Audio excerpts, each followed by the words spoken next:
오늘도 우리 함께 하신 주님을 찬양합니다. 우리가 지난주에 제자에 대해서 살펴보았습니다. 그 연속 선상에서 말씀을 나누려고 합니다. 제자는 어떤 사람입니까? 예수님의 십자가를 따르는 사람입니다. 그렇다면 십자가, 우리가 너무 잘 아는 십자가, 이 시간 그 십자가에 대해서 말씀을 나누길 원합니다. 그리고 우리가 잘 알고 있다고 생각하는 그 십자가가 무엇인가, 그리고 예수님을 따른다는 것이 무엇인가에 대해서 묵상함으로 은혜를 나누고자 합니다. 예수님은 수고하고 무거운 짐진 자들아 다 내게로 오라, 내가 너희를 쉬게 하리라. 나는 마음이 온유하고 겸손하니 나의 멍에를 메고 내게 배우라. 그리하면 너희 마음이 쉼을 얻으리라 라고 말씀을 하셨지만, 누구든지 나를 따라오려거든 자기를 부인하고 자기 십자가를 지고 나를 따를 것이니라 라고 말씀을 하십니다. 자기의 십자가를 지고 주님을 따라오라 라고 말씀을 하십니다. 여러분, 십자가는 기독교의 상징이며 복음의 핵심입니다. 그러니까 하나님의 모든 뜻과 섭리가 그 안에 담겨 있기 때문인 것입니다. 그렇다면 이 십자가를 여러분은 무엇이라고 정의할 수 있을까요? 여러분, 무엇이라고 정의하십니까? 나는 십자가를 보면 십자가는 뭐다? 저는 이 십자가를 이 땅에 뿌리신 하나님의 눈물이다라고 정의하고 싶습니다. 이 눈물에는 하나님의 여러 감성이 들어있어요. 십자가 안에 하나님의 아픔이 있고 슬픔이 있고 하나님의 탄식이 있고 또 하나님의 진노도 있고 또 기쁨도 있습니다. 오늘 많은 사람들이 십자가를 쉽게 생각합니다. 십자가를 눈에 보고도 아무런 감각 없이 지나가요. 십자가를 그냥 하나의 장식품으로, 액세서리로 생각합니다. 그래서 목에도 걸고 가슴에도 걸고 귀에도 겁니다. 때로는 손에다가 팔찌에서 걸기도 하고 장식품으로 만듭니다. 그러나 여러분, 2000년 전 십자가는 치욕의 상징이었습니다. 십자가는 고난의 형틀이었습니다. 예수님께서 지신 그 십자가, 고난은 상상을 초월하는 잔인하고 또 혹독한 것이었습니다.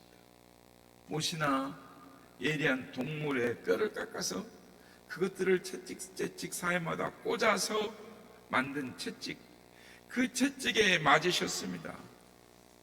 한 번씩 휘두를 때마다 살이 터지고 찢어지고 온몸의 피부는 만신창이가 되었습니다.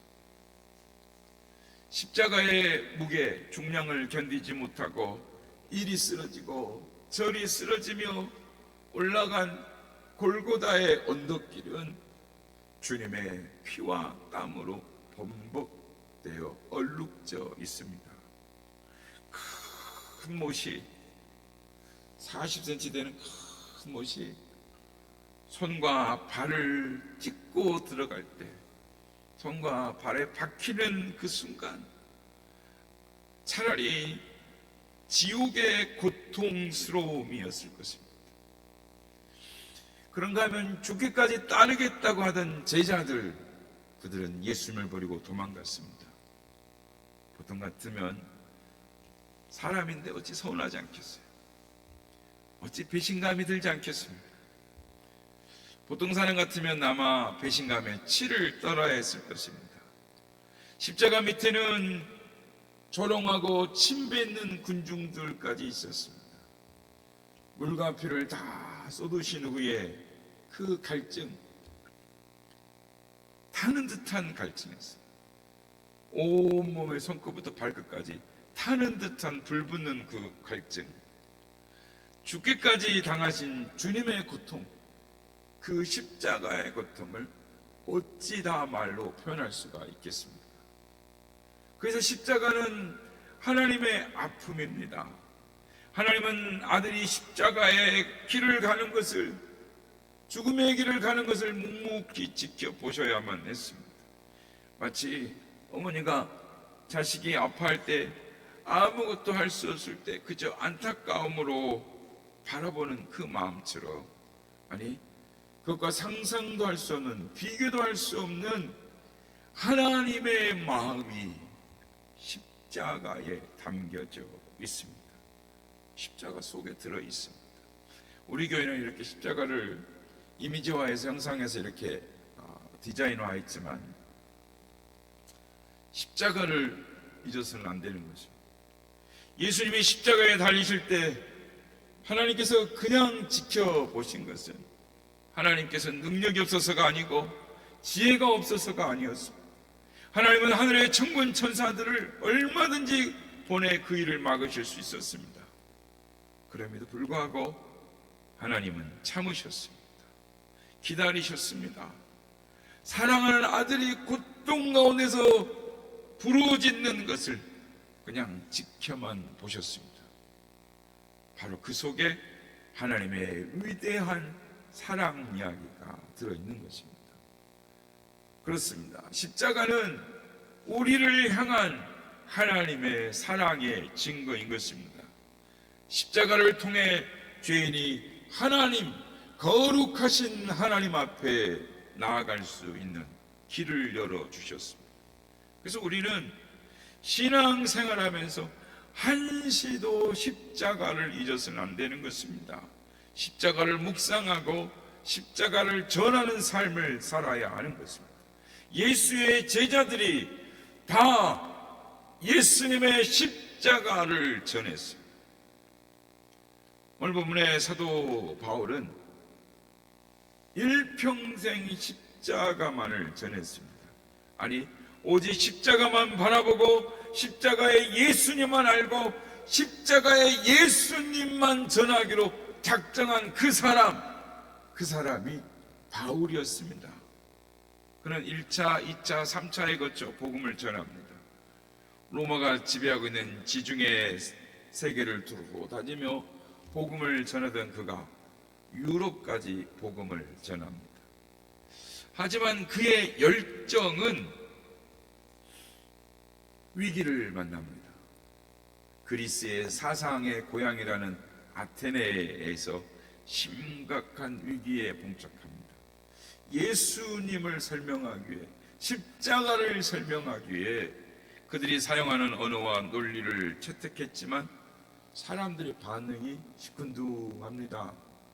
그저 새로운 말 하는 말쟁이가 왔구나, 그리고 그냥 무반응입니다. 삶으로 반응하는 이들이 없습니다. 바울 참담했습니다. 그는 좌절의 땅, 절망의 땅 아테네를 떠나서 고린도로 갔습니다. 항구 도시인 그곳에서 머무는 동안 바울은 브리스길라와 아굴라의 그 부부의 공방에서 천막을 짓는 노동자로 일하면서 안식일이면 회당에 가서 복음을 전했습니다. 하지만 곧 반대에 부딪혔습니다. 왜냐하면 유대인들은 자기들이 믿는 전통적인 믿음을 흔드는 그의 말을 받아들이려고 하지 않았습니다. 죽이려고 했죠. 바울은 동족들의 반대와 비웃음에 직면하면서 조롱을 당하면서 또 죽음을 위험을 당하면서 결국은 이방인들에게로 발걸음을 옮깁니다. 반대자들의 싸늘한 눈을 의식하면서 그곳에서 복음을 전하는 일이 쉬웠을까요? 여러분도 누가 쫓아다니면서 싸늘하게 쳐다보고 있으면 그 사람 본 앞에서 다른 사람의 복음 전하기가 쉽겠습니까? 얼마나 힘겨웠는지 그도 인간인지라 두려워 떨었습니다. 사도행전 18장에 보면 사도 바울이 고린도에서 복음을 전할 때의 상황을, 그의 마음 상태를 알 수가 있습니다. 바울 사도는 고린도 교회에서 1년 6개월 동안 머물며 복음을 전했습니다. 그런데 많은 반대의 죽음에 직면했습니다. 그때 하나님께서 사도 바울에게 이렇게 말씀하십니다. 사도행전 18장 9절에서 10절 말씀. 밤에 주께서 환상 가운데 바울에게 말씀하시되 두려워하지 말며 침묵하지 말고 말하라. 내가 너와 함께 있음에 어떤 사람도 너를 대적하여 해롭게 할 자가 없을 것이니 이는 이 성중에 내 백성이 많음이라. 두려워하지 말랍니다. 침묵하지 말랍니다. 그래서 다시 한번 힘을 내 맡겨진 사명에 복음을 열심히 전합니다. 그런데 고린도 교회, 고린도에 있는 유대인들은 바울을 몰아내고 제거할 궁리만 합니다. 마침내 기회가 찾아왔습니다. 새로운 총독 갈리오가 부임을 해왔습니다. 스토아 철학의 대가인 세네카의 형입니다. 유대인들은 신임 총독에 바울을 고소합니다. 현지 실정에 어둡고 또 채 지역사회 기반을 만들지 못한 이 신임 총독은 유력한 지역민들의 선심을 사기 위해서 그들의 민원을 응하는 경우들이 많이 있었습니다. 하지만 갈리오는 유대인들의 고발을 받아들이지 않습니다. 범죄나 악행에 관한 문제라면 자기가 개입해야 마땅하지만 종교에 관한 것이라면 스스로 알아서 해결하라고 고발자들을 재판장에서 몰아냅니다. 총독을 이용해서 바울을 몰아내려고 했던 계획이 숲으로 돌아가자 그들이 바울에게 협조적이었던 지원자, 조력자였던 회당장 소스데네를 잡아다가 재판장 앞에서 거반 죽을 만큼 때립니다. 일종의 시위인 셈이죠. 갈리오에게도 바울에게도. 여러분, 바울의 심정을 한번 헤아려 보십시오. 바울 같은 상황에 처했다면 어떨 것 같습니까? 바울로 온 도시가 소란스럽습니다. 유대인들은 그냥 바울을 죽이겠다고 난립니다. 위협을 가합니다. 거기다가 자신에게 우호적인 사람을 잡아다가 거반 죽을 만큼 때립니다. 그러니 마음이 두렵고 떨리지 않겠습니까? 이런 위험한 상황에서 바울이 꼭 붙들었던 것은 사람이 아니었습니다. 로마의 시민권이 아니었습니다. 공교한 말이나 철학이 아니었습니다. 바울이 붙들었던 것 오직 십자가였습니다. 그가 마지막까지 붙들었던 것도 예수 그리스도의 십자가였습니다. 그래서 사도 바울은 오늘 본문 2절에서 말씀합니다. 사도 바울이 말한 2절 말씀 우리 한번 같이 한번 읽어보겠습니다. 시작. 내가 너희 중에서 예수 그리스도와 그가 십자가에 못 박히신 것 외에는 아무것도 알지 아니하기로 작정하였습니다. 아멘. 여러분, 이 십자가는 우리를 지켜주는 부적이 아닙니다. 십자가는요, 죽음의 상징입니다. 십자가는 하나님을 따르는 이들이 겪을 수밖에 없는 운명 그 자체인 것을 기억하셔야 됩니다. 시시각각으로 다가오는 위험 앞에서 바울은 예수님의 십자가만을 꼭 붙들었습니다. 십자가에 달리신 그분과 깊은 일치를 이루지 않고는 이 난감한 상황을, 위험한 상황을 헤쳐나갈 수가 없습니다. 십자가는 우리의 삶을 살아갈 때 삶에서 두려워서 흐물흐물해지려는 우리의 마음을 고추 세우는 힘이 있습니다. 예수님의 피 맺힌 십자가를 볼 때 바울의 가슴 속에 뭔가가 팍 올라왔어요. 막 차올라왔어요. 그게 뭐였을까요? 오늘 2절 말씀입니다.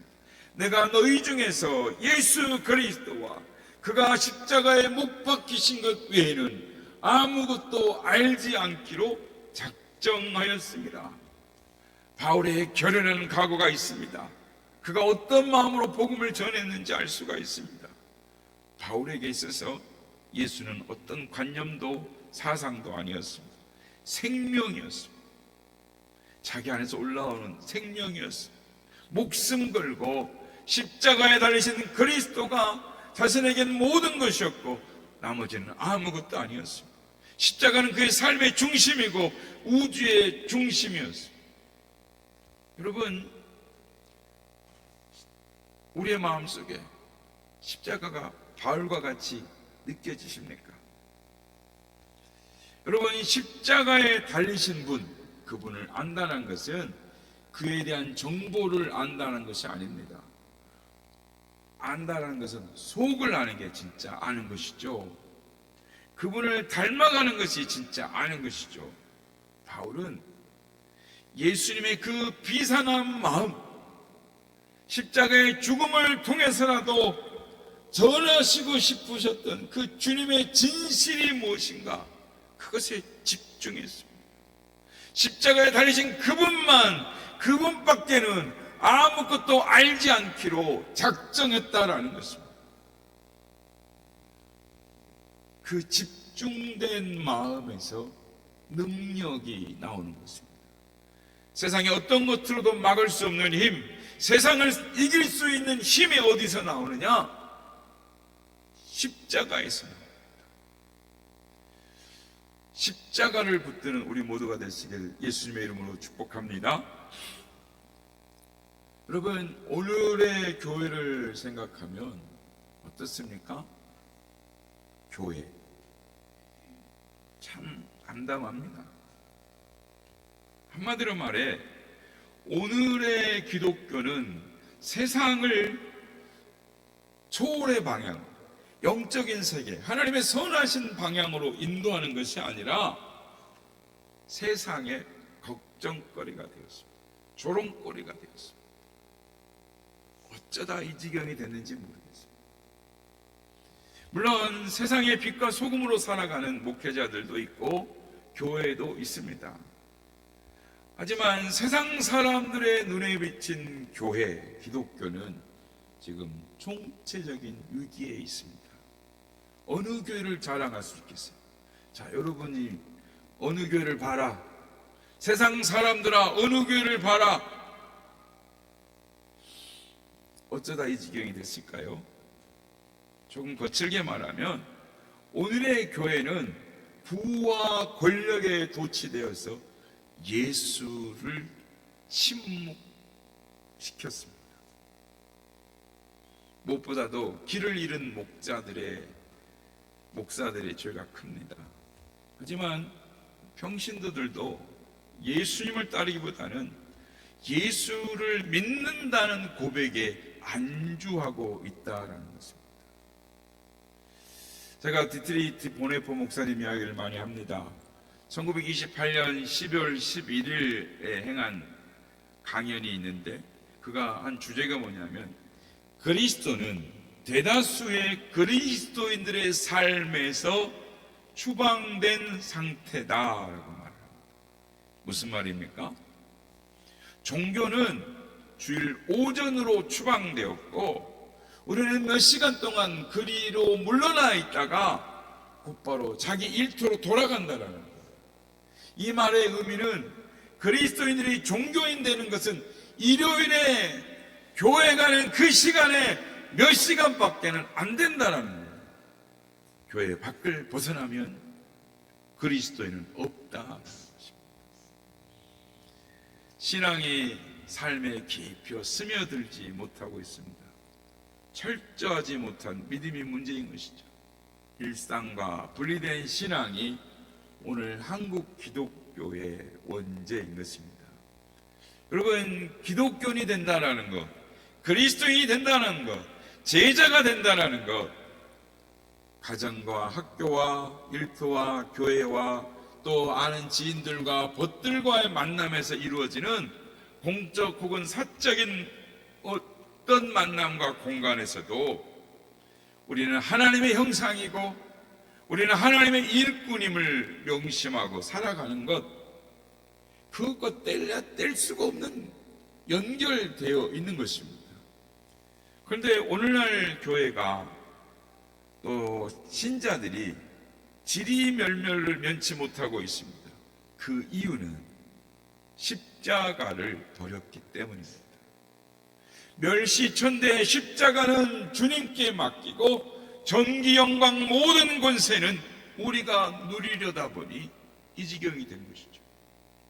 믿습니다 라고 고백은 하지만 고백에 부합되는 삶은 보이지 않습니다.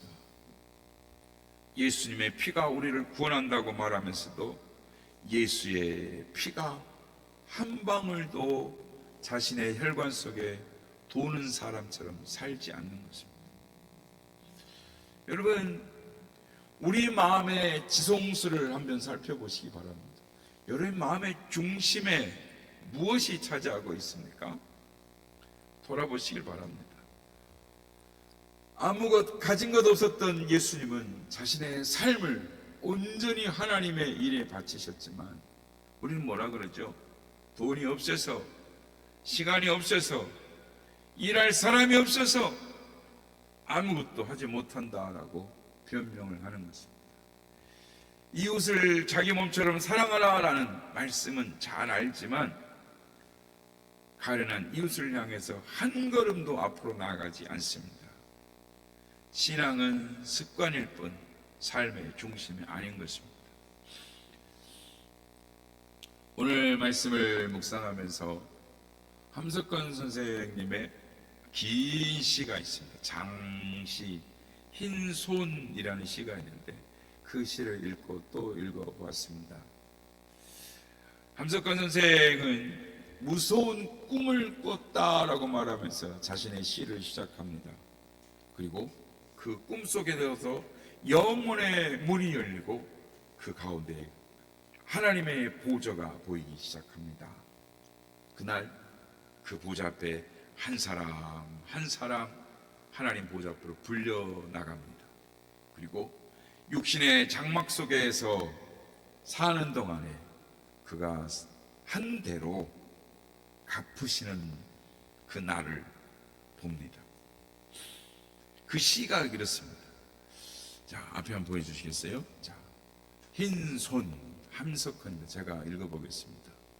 내 마음의 보사 영혼길의 동무야 가림 없는 말 가림 없이 받을 너 참 마음아 옥깃을 헤치고 오라 내 꿈을 노래하리라 내 꿈을 꾸었노라 가는 해 채 가기 전에 오는 해 채 오기 전에 잠도 아닌 게임도 아닌 황홀동에서 무서운 꿈을 내 꾸었노라 내 사랑의 피 너 과연 믿고 왔느냐 어디 보자 내 앞에 서라 하나씩 서라 아들답게 똑바로 마주 서라 내 아들 본 듯 너를 보마 너 속을 보아주마 얼굴을 들어라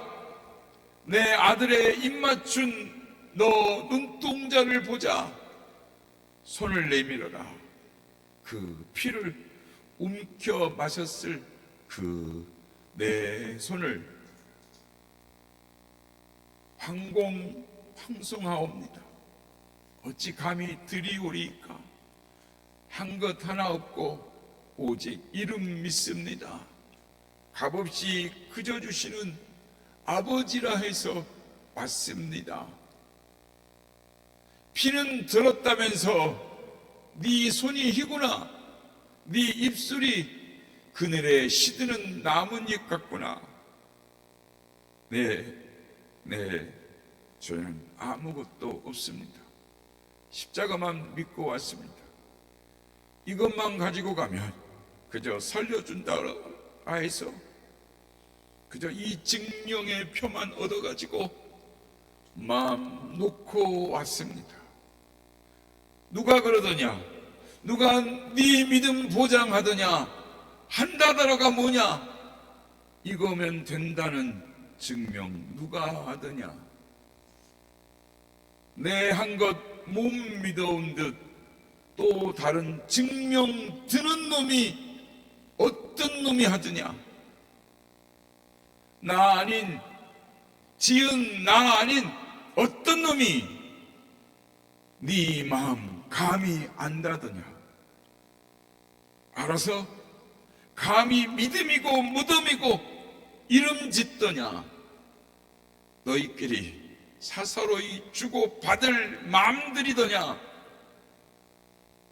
직명의 이 음녀의 다리 밑에 종살이하는 놈들, 사인이 네 사인이냐? 내 아들 예수 눈 감고 찍는 도장 찾더냐? 생명은 생명에서만, 피는 피에만. 너 피 없는 예수의 피 어디 있느냐? 너 십자가 아닌 예수 십자가 어디에 있느냐? 지지 않고 십자가 맛 내 무엇으로 하느냐? 맛 모르는 십자가 내 어이 믿느냐? 허공에 바라는 이 십자가의 예수, 뜬 예수, 가슴에 등에 안고 진 십자가의 예수, 너와 하나로 산 예수. 나는 너 위에 내 맏아들을 죽였거늘 너는 내 막내. 이거는 잘 들으셔야 돼요. 이웃을 이야기하는 겁니다. 소자를 이야기하는 거예요. 너는 내 막내 아들 위에 땀도 아끼느냐? 내가 값없이 준다 해서 네가 나를 그림으로 사려느냐? 함석헌 선생의 시에 나타난 우리 하나님은 우리에게 예수님의 이름만 믿고 왔다, 거저 주신다고 해서 왔습니다. 보좌에 앉으신 분은 피는 들었다면서 네 손은 희구나 이렇게 물으신다는 거예요. 네가 예수의 피를 마셨다면서 네 입술은 그늘에 시드는 나뭇잎 같구나. 쩍쩍 말랐다는 거죠. 책망하십니다.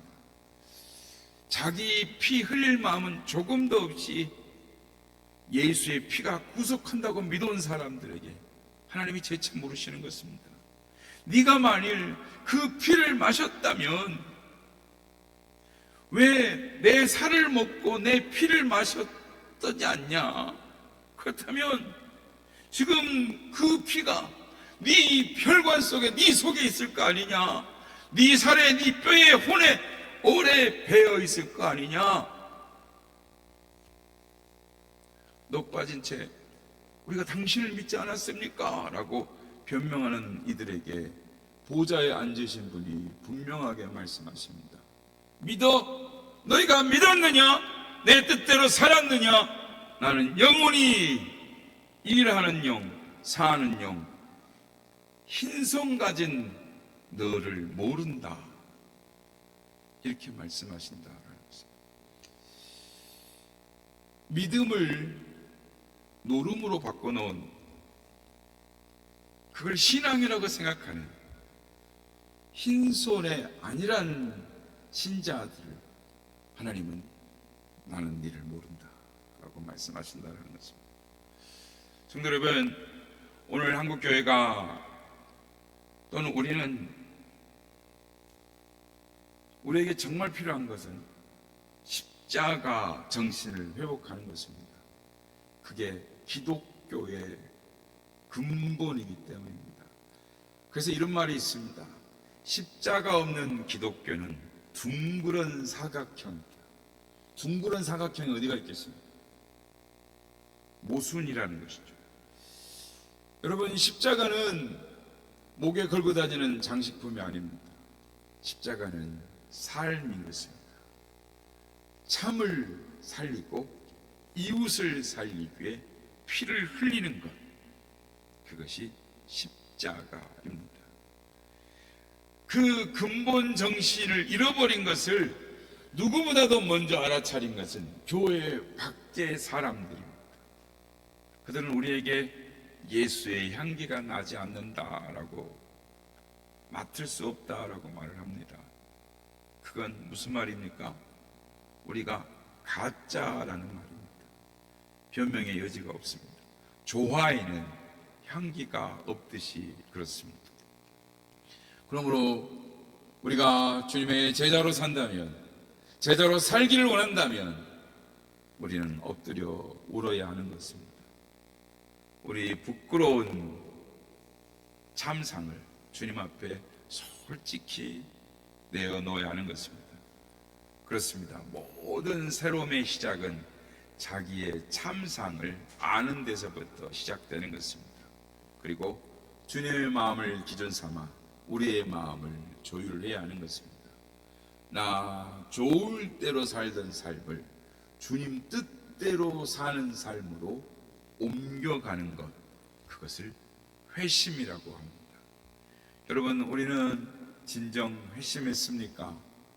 십자가를 붙들고 있습니까? 진정으로 십자가로 사는가? 우리는 확인해야 하는 것입니다. 십자가 위에서 나를 위해 죽으신 예수를 믿고 내게 주어진 십자가를 지고 주님을 따라가야 하는 것입니다. 바라기는 우리의 가슴 속에 십자가가 깊이 새겨지기를 원합니다. 십자가의 정신이 우리의 심장에서 뛰기를 소망합니다. 그래서 주님의 손과 발이 되어 십자가를 전하는 삶을 살아가는 우리의 선한 이웃의 모든 지체들이 다 되시기를 예수님의 이름으로 축복합니다.